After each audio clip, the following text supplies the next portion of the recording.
Alpha Dawg, and I have got one tremendous broadcast for you today. Three of my greatest friends in the world, starting out with Jamil Zabeneh. I get that Jim, right. we are excited. And we just found out that means the stinger of the bee. I did a little research on that.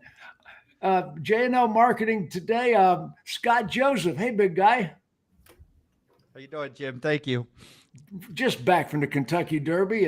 And my newest Yeah. best friend, Brad Mugg. Hello, Brad. Where are you from, big guy? Hello, Jim. I'm in Los Angeles is where I'm at. Oh, fantastic. Do you know these people? Oh, I know him well. I know him very, very well. I've known Scott for over 30 years. Have you really? I have, yeah. Oh yeah. Unbelievable. Well, first of all, let's talk about the important stuff. Jamil, how was the Kentucky Derby? I saw all the stuff online about you and your clients and your friends, and you even took Scott. What was it like? It was a lot of fun, Jim. We went to the Kentucky Oaks, which is on the Friday. It's all day of racing, and it's typically about 13 to 14 different races.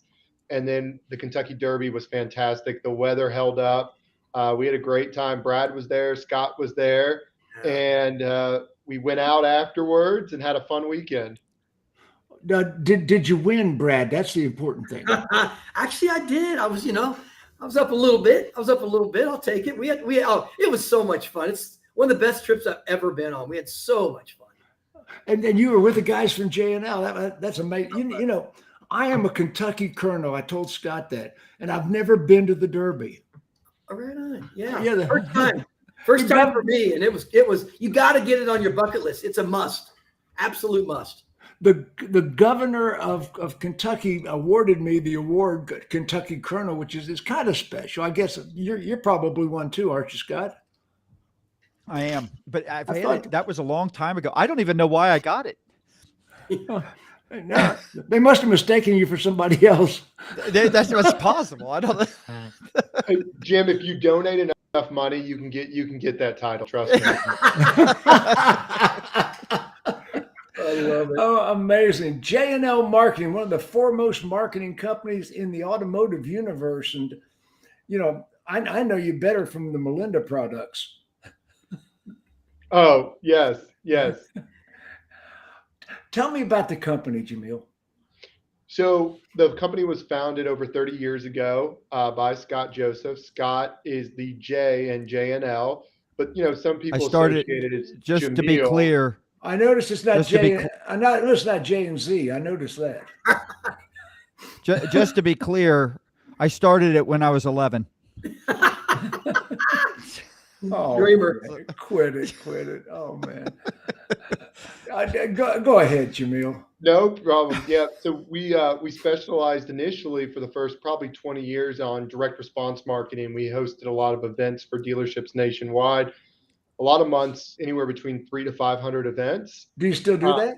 We still do that. Obviously, with the inventory shortage on the new car side, that we're not doing 300 to 500 per month, but we've really picked up on the service side. We have a lot of clients, very large clients that are doing customer pay clinics with us. We have people that are doing recall events with us because it's a great opportunity to bring in new customers as well as get those recalls completed. So it's shifted a little bit during COVID where we're doing actually a little bit more on the service side for our event marketing than we are on the sales side. I was amazed at how large your company is. You got more than 100 employees. Yeah, if you factor in all of our event coordinators, well over 200 people. In our office, we're about 40 employees, which includes our digital analyst team as well as our client services team and a few of our sales members. Fantastic. Tell me more about the company, Scott. Well, what do you mean? What do you need to know? I mean, the whole thing. I'm really looking for your services. What do you do for the dealers? So I think the thing that like Jamil said, we've had such a big shift from what used to be our core, which was our sale events. And we were lucky as we were doing a good job with that. We moved into service events and then the recall events. But about 10 years ago, I think it was 2011, we made the pivot and switched to digital. And we dipped our toe in initially into some display advertising and things like that, but quickly within a year or two brought on paid search, paid social, and such. Well, you're a Google partner, aren't you? Oh, we're more than that, buddy. We're Premier now. That's top 3. You ever see the movie? You ever see the movie Home Alone? That's top 3. Hey, that's top 3% of all digital agencies nationwide. It's a good deal, and it's not factored in. Pretty prestigious award. Well, there's big benefits that come from it, which was the number one reason we want it. Obviously, it gives social proof to potential clients and prospects, and adds confidence to our current. But a lot goes into it. It's not just a size thing or a volume thing. The way Google's doing this now, a lot of it is measured based on optimization. And correct me if I'm wrong, Jamil. You probably can speak to this better than I. A lot of this also goes to how well you optimize the accounts as well. Yeah. So what Google's looking at, and to be very candid with you, Jim, originally, probably 4 or 5 years ago, when we became partner status, Google actually came to us and said, there's already too many premier partners in the automotive vertical. And, we don't feel like you guys are going to be able to get to that premier level just because the space is crowded, and we're kind of wanting to diversify against a lot of different industries. And then in 2022, they kind of restructured what it took to be premier. It wasn't like once you get premier, you stay on the list forever. So they started looking at client retention, because if you think about with Google, you're creating an ad account, correct, under that client. So Google gets to see, okay, that client was spending this amount of money with you, and then all of a sudden stop spending with you. So they look at client retention. They look at, are your metrics above the benchmarks? There's benchmarks that kind of Google gives you for CPCs, for click-through rates. Oh no, you're speaking some really high-level geek right now. Hey, this is what he specializes in. Scott, he is much brighter than he looks. He is. He is. But so they look at that, and then they of course look at your trajectory as an organization. I mean, you look at us 8 years ago, we had 36 active clients a month on our digital marketing. Now I think at the end of next month, we'll be over 900. So they're constantly looking at, well, are you growing as an organization? And if you're growing, are you doing as good job with retention? So the benefit it's giving to us, Jim, is we get to be part of a lot of beta tests. We get some higher level representation from Google to kind of be able to help us and look at how we can improve more to help your clients. Let me ask Brad. Brad, what are you doing here? So I'm a partner with Honda of downtown Los Angeles, and I've been working with Scott for literally 30 years. And and now I've been on their platform for coming on 3 months, right, Jamil? Mm-hmm. Yeah, for coming on 3 months, and seeing a huge improvement, seeing a lot of traffic coming our way. I'm all in. I'm a big believer, and I'm here because of that.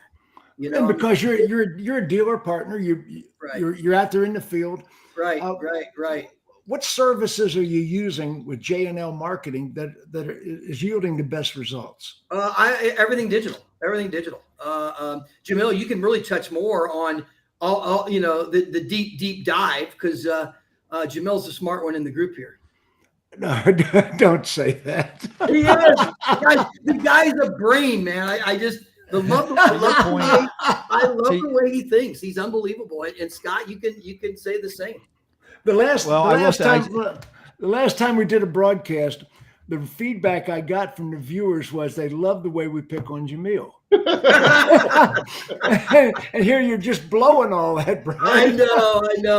But the truth's got to come out, man. Brad was the best invite, Scott, you've ever done. Don't forget to thank me later, Jamil. I will say, to your point, Jim, you said he's smarter than he looks. When he first came in to interview, my initial thought that the bar was very low, because to your point, I was like, there ain't no way I'm hiring this guy. He looks dumber than shit. So, oh, that's funny. Yeah, it's amazing. Some people are really smart, but they can't operate a barcode. I mean, Yeah. Let me tell you, I will give Jamil some kudos here. Uh-oh. So he knows. There's one thing to understand how Google works and be able to understand the ins and outs of it and set up things and this, but if you really want to optimize, you also got to have business sense. We got to talk about the results. Talk about the results. You can't sit there and worry so much about a click-through rate or whatever other metric you're going to do. In the end, the dealer wants to spend this amount of money and they want it to continue to go up. They don't want to spend more to get more, or they don't care if their click-through rate's great, but there's no traffic and the quality of the traffic stinks. So there's this balance. There's this constant balance, and he does a great job balancing strategy with intelligent business sense. Well, right now, dealers are mostly interested in two things or three things: service sales, acquiring inventory, and acquiring new technicians. I mean, that has been a big advertising push in a lot of dealers. Where do we get technicians? So, advertising for hired help, so to speak. Brad, is that part of what you're experiencing? Oh, 100%. You're dead on. You're absolutely dead on. It's all about service. It's all about acquiring cars, and you're right. Having all the right people. We're in hiring mode big time right now. If I had 8 more technicians right now, it'd be exactly what I need. Exactly. Your business would increase. You'd probably open up a third shift because people, I just read the other day, people are keeping their cars for 12.2 years. That's a record. Yeah. So getting the techs to fix them, getting service. Jamil, what kind of service programs are you devised at J&L? So we obviously, on the digital marketing side, we have programs on the sales side, but then we obviously have a great product on the fixed operations side. You go. So I'd say we were very fortunate, Jim, that Shell Oil Company came to us about 5 to 6 years ago and kind of forced us to get more into fixed operations. Because prior to that, just like most of the agencies in the automotive space, we specialized on the sales side because that's where the money was, right? But when you had a company like Shell Oil Company come to you and say, hey, we have large budgets, we want you to run Pennzoil, Quaker State promotions nationwide to our dealer network and get us to get more synthetic oil changes as well as more volume, you had to really build out a product from the inside out. And then obviously it transpired to manufacturer relationships. We started doing tier 1, tier 2 advertising. And then that's what forced our hand about 4 years ago to create a tier 3. So we have a huge head start over our competition on fixed ops, because it wasn't until COVID that a lot of our competition woke up and said, oh, well, we can make money now on fixed because there's no inventory. So we've been very fortunate and blessed that we got pushed in that direction, 5 years ago. And by the way, that's your personal email underneath your name there, Zabeneh at J&L correct? That's correct. That's correct. Fantastic. Okay, so we talked about service, bringing service specials in. How about acquiring inventory, the buyback sales, the things dealers are interested in right now? What are you guys doing? So we're doing a lot of different things for acquisition. What's happening right now, Jim, on the digital marketing landscape is a lot of dealerships are dipping their toes in the waters, but the budgets aren't necessarily as big as they need to be to really see a proof of concept. So many dealers have drawn back and stopped advertising, like they laid down and died, as if the chip shortage is never going to end. Correct. Well, I mean, we've been very lucky on the sales side. And I brought up earlier, we're going to hit right around 900 clients. We've only lost 4 clients in the last 6 months. So, I mean, we have a great retention rate. So what I haven't seen is a lot of our clients aren't necessarily pausing their ad spend. They're moving their ad spend more to used cars, or service, right, or to your point, acquisition. It's not whether you advertise, it's what you advertise. Correct. The problem though, Jim, with acquisition right now is a lot of dealerships are creating it or handling it like it's their advertising budget. So they're saying, okay, well, I used to spend $8,000 a month with my digital marketing for new, used, certified pre-owned and service, let's just say, right? Well, news, I don't need as much help on. Well, I'll carve out $1,000 for acquisition. And the problem being is everybody's kind of doing that. So it's a very competitive landscape.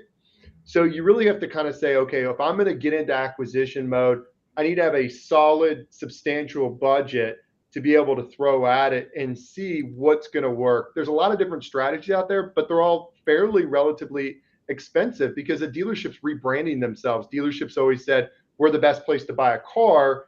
We never said we're the best place to buy a car or to sell us your car. And so say that again one more time. The best place to buy a car or so think about it, Jim. Like you go to a high school football game and it's sponsored by a car dealership, right? Best place to buy a car, best place to service in, and best place to buy a car and service your vehicle. Never in there was like CarMax was way ahead of the game to really advertise on. We'll buy your car whether or not you buy our car. Correct. That philosophy. Correct. Most dealerships are just now turning that on, but everybody's turning that on because everybody's in a need. So it's become a little bit more of a challenge. Now there's some good marketing strategies that I'd give to kind of your audience. So number one, if you're looking to do acquisition, here are some of the audiences that you should be going after. Number one, you can do display advertising and you can target people that are going on to like CarMax's trade-in evaluator tool or Carvana's trade-in evaluator tool, and you can retarget those customers or even your competitors. Wait a sec. Wait. Stop. You can do what? So what you can do, it's in Google Display, and it's under the custom intent, is you can take the URL of Carvana in your market of people that go on their trade-in calculator tool, and you can retarget that audience. Same thing with you can retarget Carvana's audience? Yes, absolutely. That's got to be illegal. That's illegal, right? You can't do that. No, according to Google, it's not 100% accurate because it's not a direct pixel. But essentially, Matt Kellogg says it works. Yes, Matt does it. Do you know Matt Kellogg? You said, yeah. Oh yeah. Matt's great. He has been a great client for a long time, and then also he attends all our business bourbon and cigars. But hey, you asked if it was legal. 75% of everything we do is legal, Jim. All right. Oh, that's beautiful. Oh, I love it. But go ahead, Jimmy. I'm sorry. No, that's an audience that you can do, Jim. You can target people that were searching, for instance, like if you type in your market trade-in value or trade-in, value my trade on search, typically Carvana, CarMax are going to pull up. So with a couple clients, we're testing paid search with that. Now we have to watch our CPCs because Carvana and CarMax are very, very aggressive in that area. You can take that audience and you can create it part of a display audience. Obviously, you can do social advertising to it as well. Amazing. So the reality, Jim, is there has to be a mindset shift a little bit when it comes to acquisition. Dealers have always had a budget for this, whether they carved it out or not. In other words, there's always been an expense, whether it's been for shipping or transporting vehicles to your lot from wherever you're buying them, auctions, different fees, whatever. All the different things that any cost that's associated to acquisition, right? The reality is, to me, what should be done now from an acquisition standpoint is it should almost be treated very similar to your advertising budget. So you've got your advertising budget over here and you're reallocating to say, all right, we're going to focus more on used or service or whatever based changes you might make because of current inventory levels. However, the same should be done when it comes to acquisition because there are different ways to acquire vehicles right now. You can create great landing pages and create online acquisition centers, and you can advertise digitally. And so it's no different than everything else. If you're having a better ROI, create landing pages, specialized acquisition centers, and drive traffic specifically to those landing pages. But dealers need to measure the ROI and track and test all this stuff, because if they can get better results doing digital ads, driving to that, than they can say going to the auction or wherever else, that should control the levels of their acquisition budget in terms of how they segment it. Does that make sense? Are you doing anything with social media? Yeah, absolutely. What are you doing, Jamil? So when we do social for acquisitions, we're creating interest groups. Currently, right now, within the Facebook interface, there's limited audiences that you can do from people that that are interested in potentially selling their vehicles. So you have to kind of create the audiences on your own, or you can use third-party audiences. IHS has an audience, Oracle has an audience, Experian has an audience, and you can move them in. What a lot of agencies are doing, which I don't agree with, is they're just loading it in, and they're loading it as in it's the same audience like on the sales side. And what you're trying to do is you're trying to find people in specific situations where they don't know that they can get that kind of money for their vehicle, or maybe people that have expiring leases inside of 12 months and so on. So you have to kind of sit down, and that's why it's good to work with somebody like a Brad, and we can talk about this in a little bit. Yeah, I was going to ask Brad about that in a second. Like it's really sitting down with the client and understanding what are we wanting to accomplish this month, right? So Scott brought up it's right now it's an interesting time, and if you sit back and you just tell your agency, oh, I want you to optimize it for the most leads, right? Well, right now you could be getting leads on CRVs. Like Brad does a great job saying, Jamil, this is where I need help at. I'm already pre-sold for the next 4 or 5 months for this vehicle. Right. So it needs to be like saying, here's the vehicles I need your help on, here's the segments, and be okay with a slightly higher cost per lead. Because who really cares at this point? We're trying to solve challenges, not necessarily inflate our stats. Brad, comment on that, please. Yeah, that's exactly what we're doing. We have our monthly call. We go over our inventories. We go over our concerns. Like, for example, Honda quit building Civics for a couple of months. So why do we want to spend money on Civics right now? So Pilot's Passport's something that's a little harder vehicle to move for me. So we are putting more focus on that. And like Jamil says, we'll pay a little bit more for that lead, but it's worth it because we need that car gone, right? I mean, heck, I could get 100 Civic leads, and what I'm going to do with them, right? Try to convert them to an Accord maybe, but it's a little bit tougher, right? Are you advertising incoming? Yeah, we do. Yes, we do. We do. We have them on our website. Okay, how about vehicle acquisition? Are they doing a good job for you there? Yeah, we're doing some vehicle acquisition, but more. I mean, for us, vehicle acquisition, getting off of J&L a little bit. I mean, we're doing a lot of acquisition out of the service drive, and that's a big chunk for us.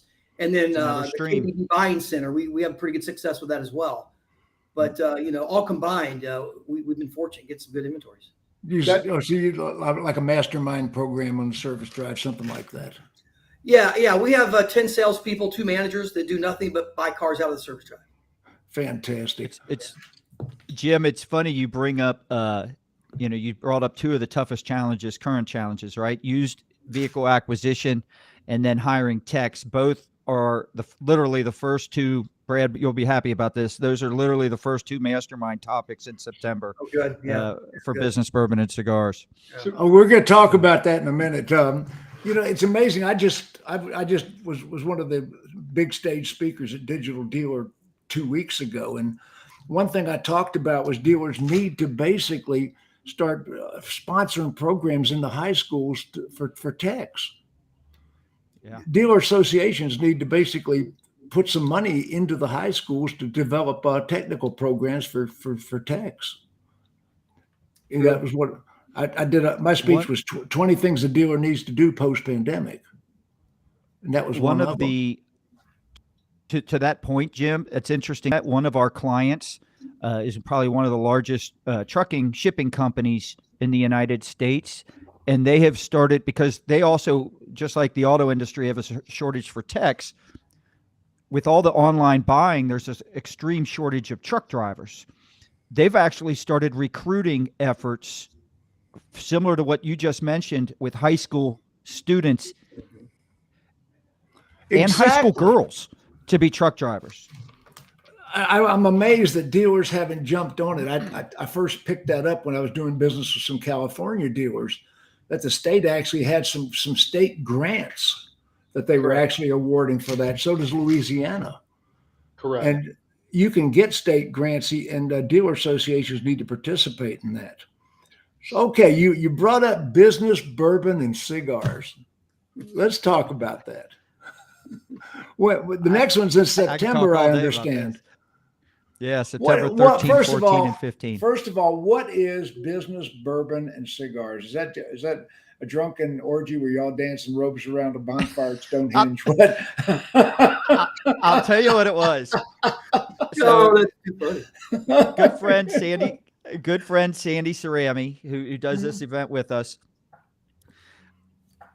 Right at COVID, in the panic stage, when everyone was sitting there like, oh crap, what's going to happen here? That first week or two, right? Dealers, everyone's laying off people. Everyone's just going to bare minimums, cutting expenses, doing whatever. Nobody has an idea what's happening. Some states weren't even allowed to sell cars.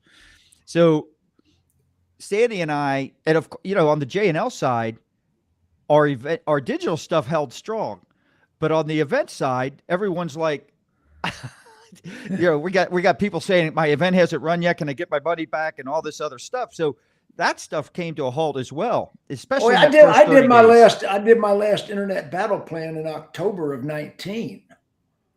Yeah. And right after that, I caught the cancer, but right behind the cancer, what happened? COVID. Correct. And I stopped doing the big conferences altogether. Hit right in March of 2020. And so during that month of March and really even into April, Sandy and I, in the first week or two, he goes, hey, let's do a Zoom call. He goes, let's grab a bourbon. And I said, hey, we could add a cigar to it. So he goes, at 5:00 on Friday, it was like a happy hour. We got on there and we just started brainstorming different ways that we could help bring value to the dealer. We started doing some weekly calls, online stuff, and helping people. You had me speak at one of those, if you recall. Well, yeah. So then what happened is, so I know you're getting top experts. we had, that's exactly right. You were on that. And then we started spinning off, and you did this too. We did what we called the fourth box, because Sandy and I had the 2 boxes on the Zoom. We invited Jamil. We had 3, and we said we should get a dealer on here and have the 4th. And we're literally, some of these, Brad, you were in that. Some of these things went 2 or 3 hours where we were just doing a bourbon, cigar, talking business. We'd end up with pages and notes. And Sandy, it just became something that I think people had a good time with. Are you still doing that? And so, no, because now we just do the events. Now you're doing the physical show up. Who's invited to those? Dealers, GMs. Okay. All right. We do have some fixed ops directors, and a few, like Matt Kellogg is a good example. E-commerce directors. April Simmons, I can see she commented she'll be coming in September, so we're excited to have her. April's one of the brightest women in automotive. I'm telling you. Correct. That's right. She was on your show, I think, last week. Oh, she's a regular panelist on the Dog Pound show now. So she'll be here. We're excited about that. So that's the levels, and then of course the only reason this happens is we have sponsor partners as well that help make it all happen. But we limit that. So if you're not in those top 4 categories at the dealership, you got to be a sponsor partner to attend. And that's capped at 12 companies. And when is this? So the next one's going to be, we do 2 a year. So next one's in Louisville, September 13, 14, 15. And then we'll be the first week of March in San Antonio. Where do you hold these? Well, Louisville.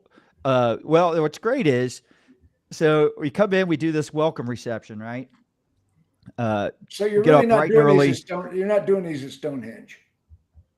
No, we do right now. People come in and they stay at Hotel Distill, which is a great Marriott property downtown. We actually outgrew the last event space we did, so we'll do one of their ballrooms in terms of where the actual mastermind sessions are. But we do our welcome. We usually even have the cocktails. We got a fun game to get everybody kind of going. Churchill Downs is going to be doing something special for us in September during the welcome reception, so we're excited about that. And then the next day, I mean, now Brad gets up at 3 or 4 in the morning, and he's in the gym, but the rest of us are at breakfast networking at about 7:30. We start the mastermind sessions at 8:30. They usually go on to about 1:30 to 2. And then we do a lot of excursion activities. So like in September, like we're going to be hitting Churchill Downs with a big tour, doing a tasting out there. We'll be going to the Louisville Society where they got the fire pit. We'll be doing dinner, get it catered in, cigars, and we'll do a big bourbon tasting. And we always try to bring in at least one or two really nice, hard to get bourbons. And then we've got a person that speaks on those. I think we've got Monte Cristo sponsoring.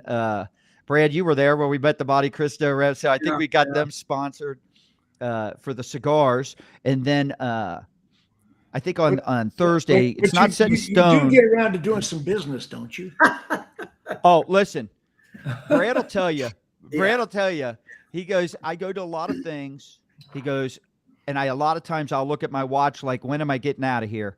Right. And he goes, at this event, he looks at his watch and says, how are we going to get all this in? We need to keep this going. Brad keeps trying to get a day. I said, Brad, it's hard to get dealers to step out of the showroom for 3 days, 2.5 days. I said, plus the travel, right? So I can't just add another day. I'll never get anybody there. But I'll tell you what. I got to tell me about this event. Tell me about this event. You know, I'm in 20 groups, and I go to a lot of different events, and Scott, I've told you this, I'm never going to miss another one. I've been fortunate to hit them all. This is the best event if you want to literally seriously learn. If you want to go in and be able to leave with pages of notes that you can actually come back to the dealership and implement. I'm telling you, this is it. It is unbelievable. And the way Scott sets them all up to where we're challenged to do these presentations. There's no standing around waiting around. I mean, you're in it the whole time. And it's an aggressive agenda. It is a great agenda, and it's a lot of fun, and we learn a ton, and it's around some amazing people. It's definitely my favorite event to go to, no question. Well, the networking and the relationship, we knew it would be fun, and we knew the content and the mastermind. So just so you know, Jim, none of the sponsor partners speak. No, there is nobody getting on stage and doing any pitches or speaking. What they do is we take the 3 or 4 tough challenges, like 2 you mentioned, and we carve out 90 minutes to an hour and a half, or 90 minutes, and sit there and work on those in different mastermind groups. And the sponsor partners participate in those solutions. And the reason that's important is because there's a lot of sponsors. They come with their own unique skills. They're exposed to a lot of different solutions. They see a lot of different dealers doing a lot of different things, and they get to work hand in hand with the dealers on solving these problems. And then everybody, each group, each table, we try to pretend each one is representing its own store. So it's store, a meet the experts and they'll get up. Meet the experts sort of thing. The dealers are just as much as the experts. They are participating in coming up with this solution. We challenge them with, here's your goal. You guys come up with the action plan to hit that and give us the step-by-step process to it. And then everybody goes up there and presents their solution to it. And so that takeaway has been outstanding. But on Thursday, I didn't finish this. We're literally, Jamil, Brad, you'll be happy about this because you missed this on the first one. I'm almost 100% positive that we're going to be doing the Old Taylor tour at Buffalo Trace, which is this archaeological dig of the original distillery, it is so kick butt. I mean, it is really neat tour. It's different than the last one you did, Brad. And then we've got Queso and Key, where we're going to actually be eating in the distillery in this incredible room there in the ground. So that's also the original E.H. Taylor distillery. So it's going to be fun. It's got, is Jim coming? I don't know. Do you want to come, Jim? Well, I don't know if I can travel, but if I can travel, I'd love to. That'd be awesome. I can travel. Now, Jim, there's no stage. There's no.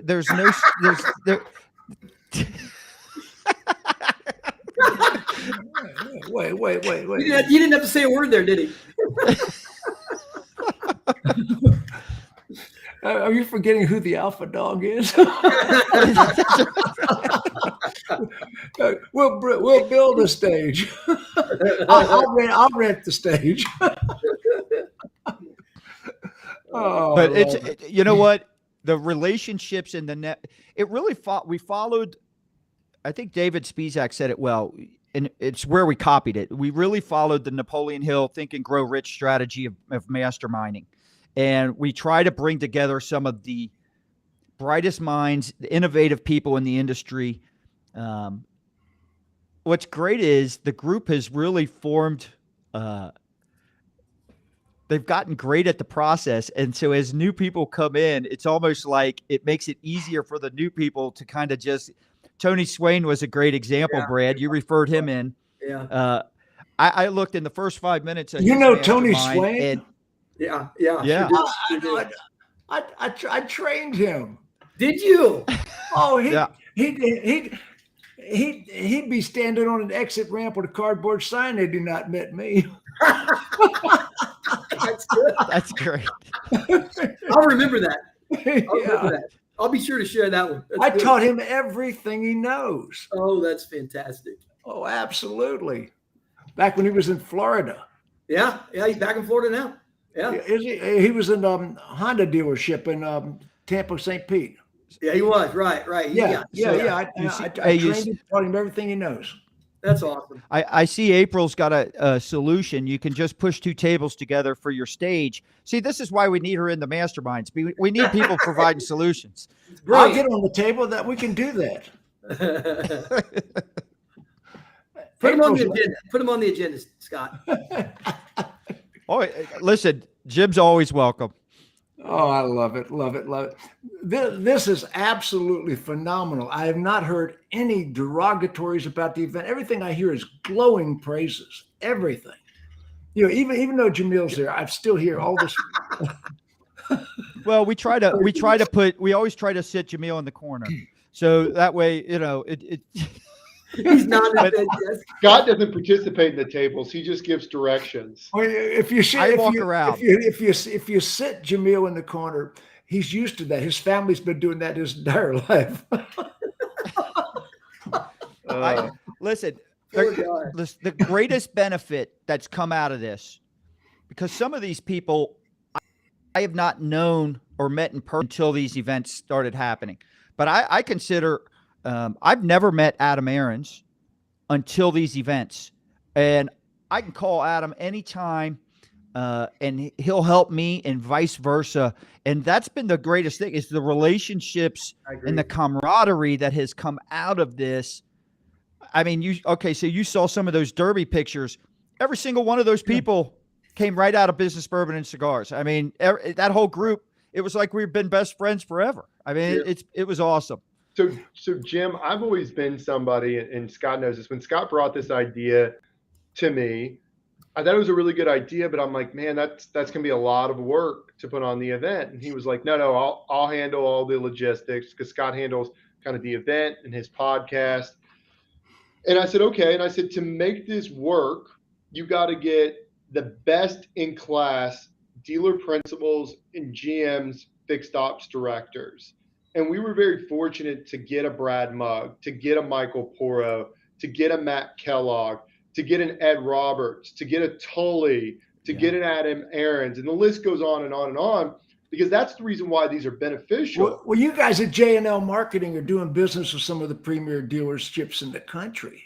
Correct. Yeah. So But you got to remember, sometimes we do business with a lot of the big public groups too. They're not always allowed to go to things. no. No, But Jim, the no. reason why so what we've done, and it's based off of feedback from like people like Michael Porro and Brad and Matt, is we've kept it small and we've kept it exclusive. And that's the reason why this works versus a typical event. The typical events you go to, you eat shitty food, right? You go buffet line or whatever, you know, you sit through workshops that, let's be honest, half the people up there don't know what they're talking about. And then half the time they're trying to sell you. Okay. Mm-hmm. They're really just up there to sell you their product. And then you go home back to the hotel. And unless you know people at the event, you pretty much stay in your room and catch up on your work. This is completely different. It's tight knit. it's a group of people that are some of the best people, but it's beyond just the dealership side. The partners, Scott and Sandy, have done a fantastic job being exclusive with their partners. We've turned down as many sponsors as we've taken on, if not more, because we want the partners to be there to be the owners of the companies. They have to be innovators in the industry, or they have to be larger companies that have had tremendous growth, because they're going to be sitting at the table with the Brad Muggs of the world, the Michael Poros of the world, and we want them to be a contributor where they know what the hell they're talking about.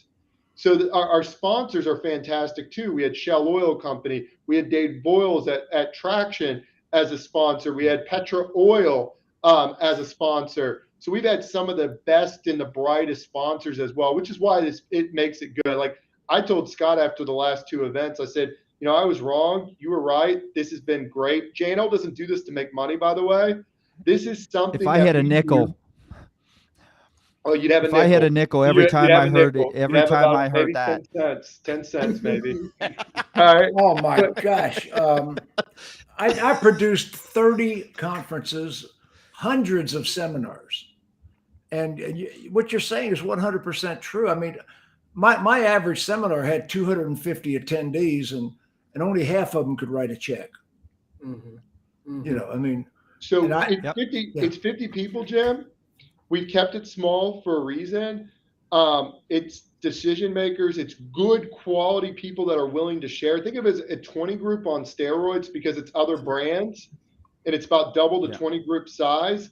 But it's not this. It's new people that are coming in and out. It's people across the country, and you get to learn from each other too. For me, it's been beneficial because I've learned a ton listening to people like a Brad or a Michael and so on talk about it, and I'm sitting there thinking, how can I help them, right? If that's their challenge, how can we be innovators at J&L to help them with that problem? Because we don't really have a solution in this particular category that addresses that. Well, you're a pretty prestigious agency. You got some of the premier clients in the industry. How about the little guy? Is the little guy welcome if they give you a call? Are they going to get good service out of you? Absolutely. I mean, we have, like I said, 800 clients. We have dealerships of all sizes. That's what I wanted to ask you. I encourage. I don't want people to think it's an elitist organization. No. I want clients, Jim.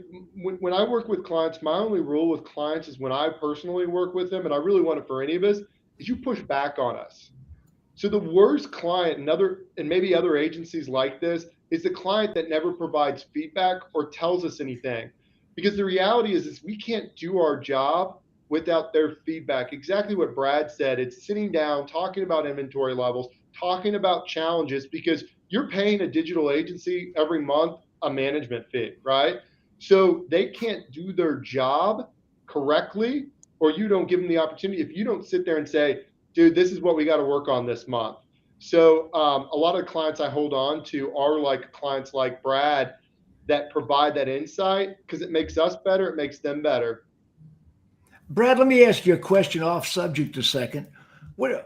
As a Honda dealer, what's your biggest challenge right now in 2022, going into 2023? Do you anticipate the chip shortage is going to end? Is inventory going to be scarce? Is Honda going to limit inventory like some of the domestics are doing? What's going to happen? What is happening? Yeah, definitely the biggest challenge is inventory. I see this going on for at least a couple more years, in my opinion, minimum. I think all the manufacturers, when they can produce vehicles, they're going to produce as many as they possibly can. I don't think they can help themselves. I think that they're going to, we're going to see, 17, 18 million SAR again soon. I mean, not soon, within 3 to 4 years. I can't see any manufacturer actually holding back. And no.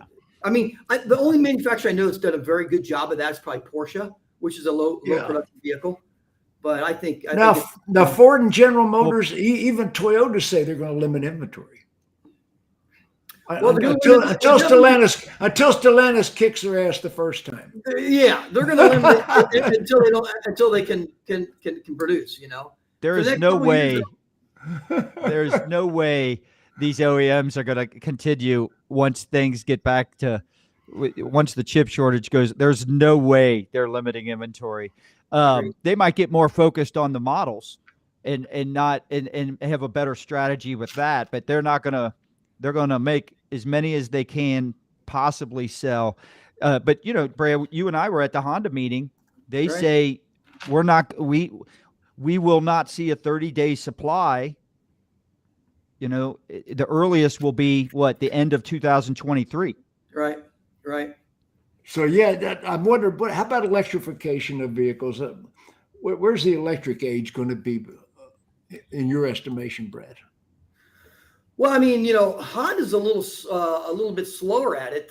We won't see our first vehicle, which is going to be the Prologue, until the end of 2023. But I mean, everyone's focused on all electric. It's definitely going to be the new platform for all vehicles, in my opinion, over the next 7 to 10 years. Well, everybody's chasing Carvana right now. Of course, wouldn't you like to have bought Carvana stock when it was at $330 a share? I hope they're not chasing them right now. I know. I was at $29 a share, something like that now. Brutal. Unbelievable. Brutal. As we get down toward the end of our broadcast today, Jamil, what have we not told the audience about J&L Marketing?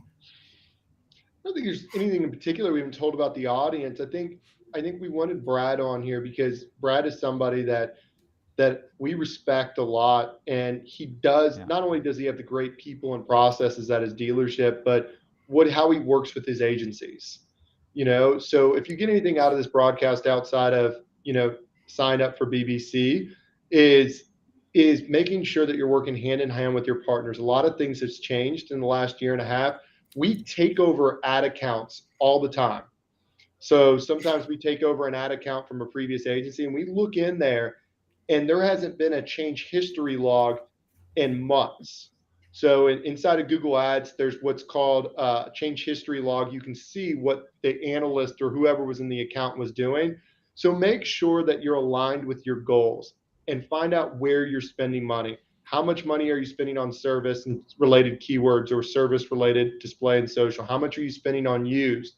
How much are you spending on new? By what vehicle segment are you spending that? And make sure it aligns with your goals. Well, I've got Brad Mugg, one of the top 10 dealers in the country, on with us today. I mean, and he's one of your clients, and it's not uncommon for dealers of this caliber to be part of the J&L family. Brad, what would you like to say as we wind down today? Well, I can tell you this. Right now, our advertising budget is quite a bit lower than it normally would be under normal conditions. We're about 40% of our ad spend right now. I was told to tell you to raise that. now, Jim, 25% of that money is spent with J&L Marketing. So it's a big chunk of our. I was told you to raise that too. It's a big percentage of our budget. And I got to tell you, I'm a big believer in these guys. I know they know exactly what's going on. They're on the cutting edge. And of course, I've known Scott for forever, and I've known Jamil for several years. And these guys, you admit it. Yeah. These guys know what the heck they're doing. They're on top of everything. And it's money well spent. I mean, if someone's going to spend money digitally, these are the guys to do it with. I'm just a big believer in these guys. And that's why, he said, Scott says, hey, can you jump on this call? That was this morning. And I said, hey, absolutely. Why? Because I believe in these guys. And he said he thought you weren't going to make it. I listen. Nice he gave me a 50-50.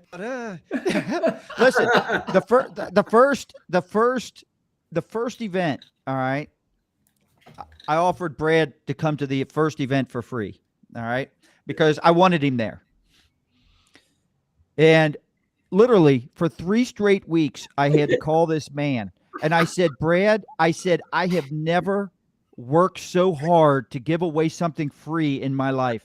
All right. I've never worked so hard. I said, I am losing money on this event strictly only because of you and the time that's been put in.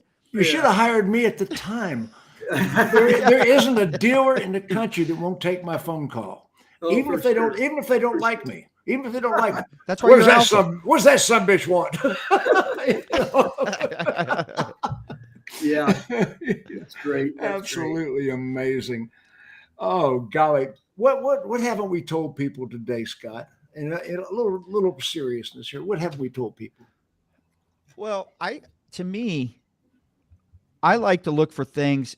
So to me, and Jamil likes to say this, and I agree with him. You know, in the end, when your dealer's looking at a digital agency, right, they want to know, first off, is what's going to be different about it? What's going to be unique? Are they going to actually sell cars? Because I think enough dealers have tried anywhere from 2, 4, 5 agencies, and maybe they haven't seen big differences in a lot of them. So there might be this mindset of like, they're all the same type of approach. They said it, they forget it. I don't Jerry get the support I Maguire, want. show me the money. Yeah, great. exactly. And I think one of the things that is unique and different, and I say this all the time because I still to this day, and I've been saying it for years, is to my knowledge, we're the only agency taking DMS data and using it for paid search.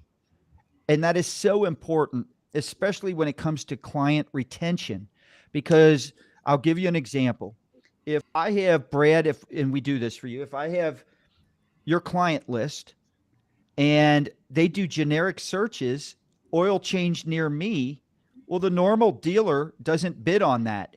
And quite honestly, that's where the Jiffy Lubes of the world, who have big national budgets, they eat these third-party repair shops, independent repair shops, they eat dealers' lunch because they have these huge national budgets. So when you see searches like that, the only things that pop up are the Jiffy Lubes of the world, right?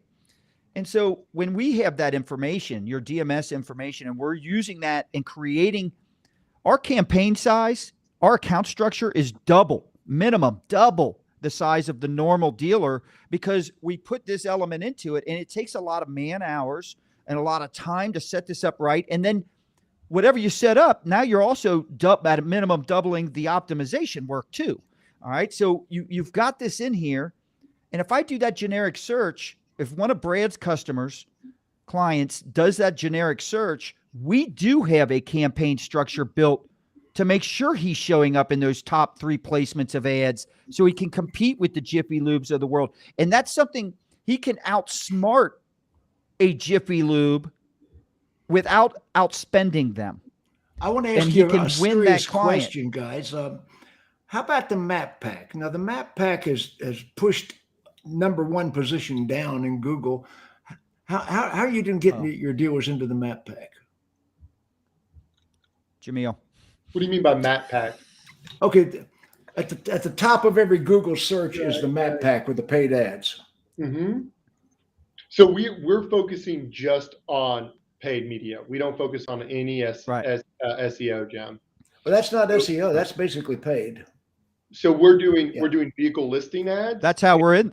Paid That's search. why I knew the answer, but I wanted you to tell me. So our goal is to be Your in those dealers top are 3 of showing those. up there. Your dealers are showing up in the top 3 in the map pack. I just wanted to get that out there. Mm-hmm. Well, Yeah. the challenge, they're not, if someone does oil change near me, they are not showing up. No dealer showing up on that one. No. All right. Because they can't, it's too generic. All right. If they said, if I'm a Honda dealer and it said Honda oil change near me, a dealer might show up, but that's not the most common search. The most common search is just oil change near me.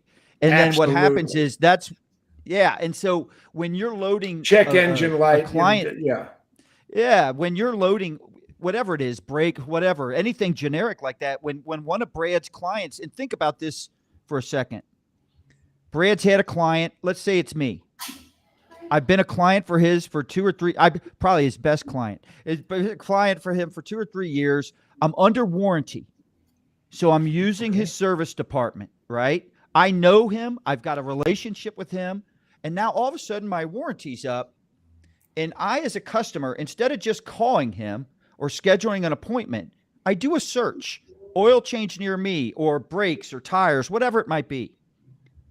Why am I doing that if I am this loyal client to Brad? I'm basically raising my hand and saying, I'm potentially defecting here. You're about to lose me. It's an at-risk customer.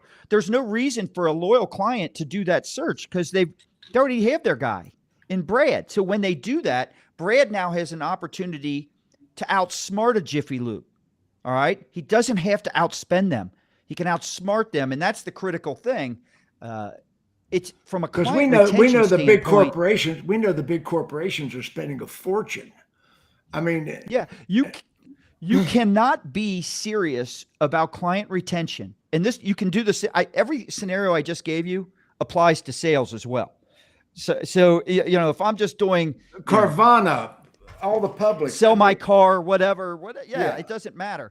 And so the strategies will change from sales and how we set up the account structure and the different offers and such. But the theory and actual proven concept is the same. And so you can't be serious about client retention without using your previous customer DMS data within paid search, because paid search is the lowest part of the funnel. It's the highest intent to do something. Why else would you search right now?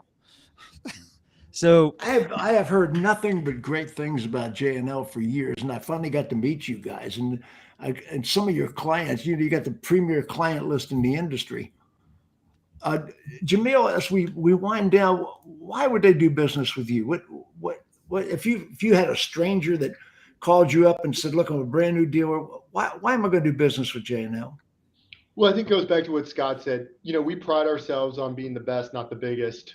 And we do that, to Scott's point, by helping our clients outsmart the competition. So typically the way we charge our clients is a flat rate with a small percentage of ad spend. So we're always going to do things that are in the best interest of our clients. And you've got great accounting. I've heard that. Yeah. Brad, are they giving you a full accounting where your money's at?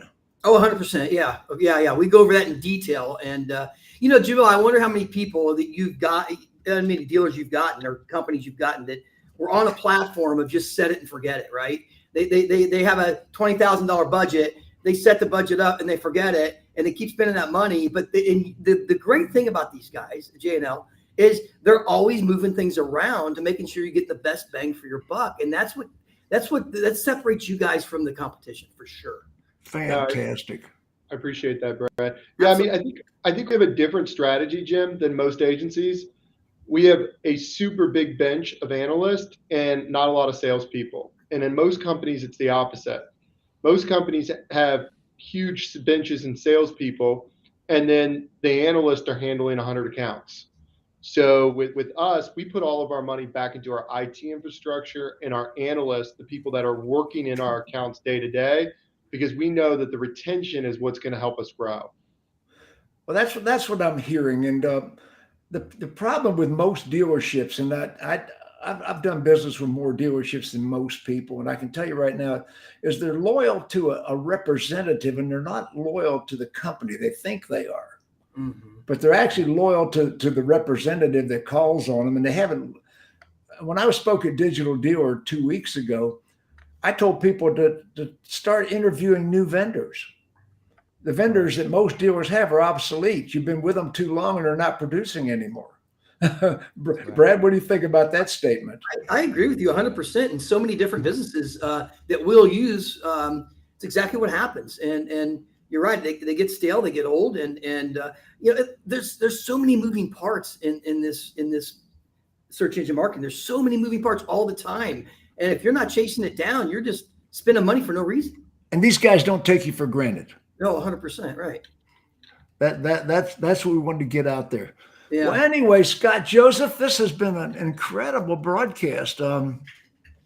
We had quite a few viewers, which most of them seem to be fans of yours already. I see Michael Porro, April Simmons. I saw Matt Kellogg in the audience. The people commenting. I have not Michael, met we hope you April get in better. person yet. I'm looking forward to it. Oh, Michael, we hope you get better, buddy. Michael's a little sick right now, so we hope he gets better. Yeah, get better, buddy. Yeah. For sure. April knocked it out of the ballpark speaking at Digital Dealer week before last. She was one of the premier speakers. She's absolutely a talented woman. You got to meet her face to face. And anyway, as you know, a limited number of people watch the original broadcast. We will get thousands of people watching this on the replays. Yep. So I'll tell you, it's been a real pleasure to. We'll end it with Business Bourbon Cigars in September. They can apply. This is one event you have to apply to be accepted. It's sort of like the Shriners, you know. You just can't show up. Zabeneh with it, Zabaneh, Zabeneh, which means the stinger of the bee. I found out today, and I did a little research on your last name. J&L Marketing.com, and Business Bourbon Cigars coming up at wild.